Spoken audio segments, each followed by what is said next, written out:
What is something that you regret doing? Ooh. Something that I regret doing.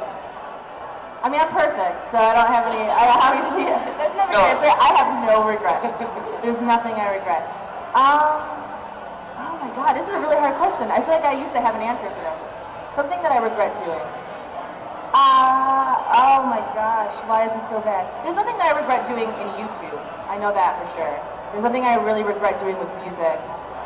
I guess Not maybe. studying for that math exam. Yeah. Oh yeah, math.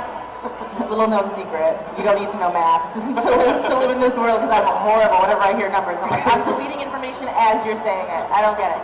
Remember when you were in school and your teacher was like, you need to know this stuff, you're not going to have a calculator in your pocket.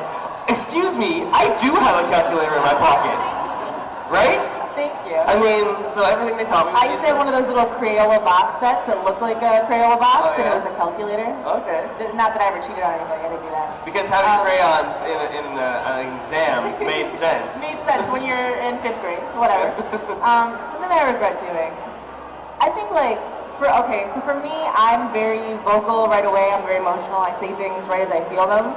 And I can't remember a specific one, but I feel like I definitely got in situations where I've said things I shouldn't have, or I've said things that it made sense to me, but I said it in the wrong way. And so whenever I hurt someone's feelings or I make someone upset, I feel awful.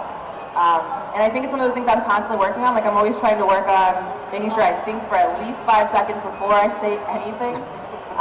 Because I do get in situations where I say something that feels true at the time, and then I'm like, oh, that sounded really crappy. I did not go about that the right way. Right. But again, it goes back to just, you feel what you feel in certain situations, and all you can do is try to be a good person and own up to it. When you're sorry, just say you're sorry. It makes everything so much better if you just say you're sorry. Yeah. So that's what I've learned. That's a big thing. Some people just can't reconcile with people because they still want to. I go to situations I'm like, I'm going to screw this up. I want to let you know ahead of time that I feel bad for it. So please forgive me. Who's been one of the most amazing people you've met through YouTube? Through YouTube. Oh my God, there's so many. I mean, I'm friends with so many people on YouTube now that, I went to 888 back in the day, and I was totally a fangirl. I was like, Phil DeFranco, Shay Carl, Corey Vidal. I was like, let's take pictures. I have those pictures on Facebook still. It's like, Tyler, let's take pictures. And now I'm lucky enough that all those people are my friends. And so I'm just constantly surrounded by amazing people that do crazy things. Shay's amazing, Phil's amazing. Like Adele or Ellen DeGeneres are in the same weird dream that I had a few years ago where I got to meet them. But yeah, whenever I get to meet someone that's like an idol or a hero of mine and they're a nice person on YouTube or not on YouTube, it's the best day ever. So who would you still like to meet that you haven't met yet? I don't know if there's anyone that I haven't met. Who would I still like to meet? Like on YouTube or just in general? In general, I mean, because I feel like YouTube, I've molested every single pretty person much, right? So in this community. they all know you well. Yeah, so. They know me very well.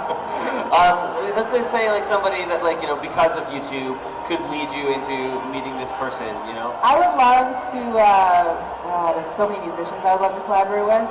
I would love to meet Jason Mraz, just because I feel like he's one of the early people that I really listened to and I really looked up to, or Bon Iver.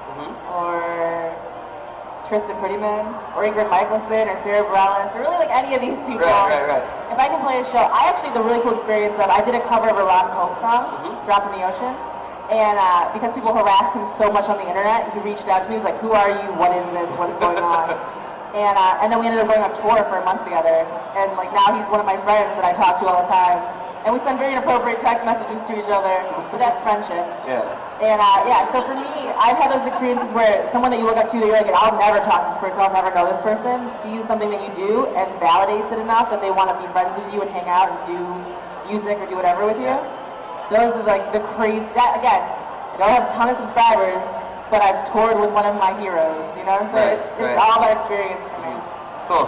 Any last questions of Megan before she gets off stage?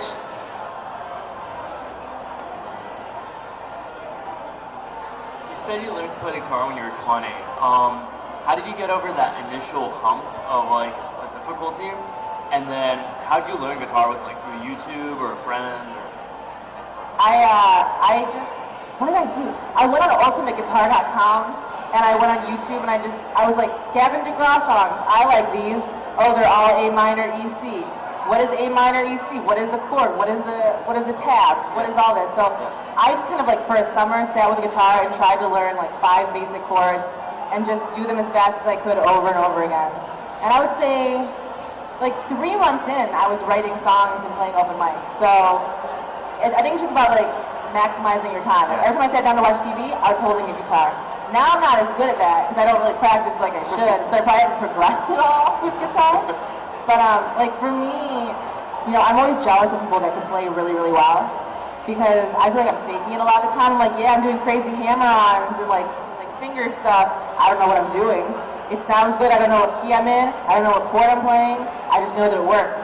And that's fun. Like when you tell a story, like people are like, oh, you're just naturally gifted. It's like, yeah, but I can't explain to a band what I'm playing, so it makes no sense. Yeah.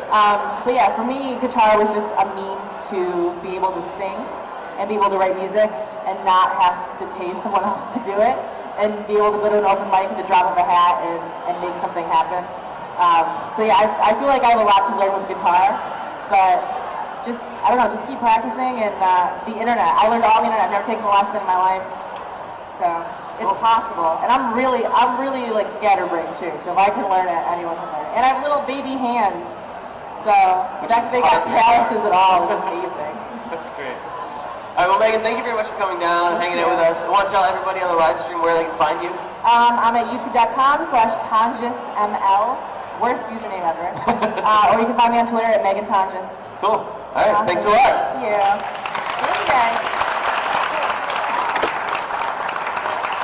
All in the back of my legs because these chairs were designed by the devil.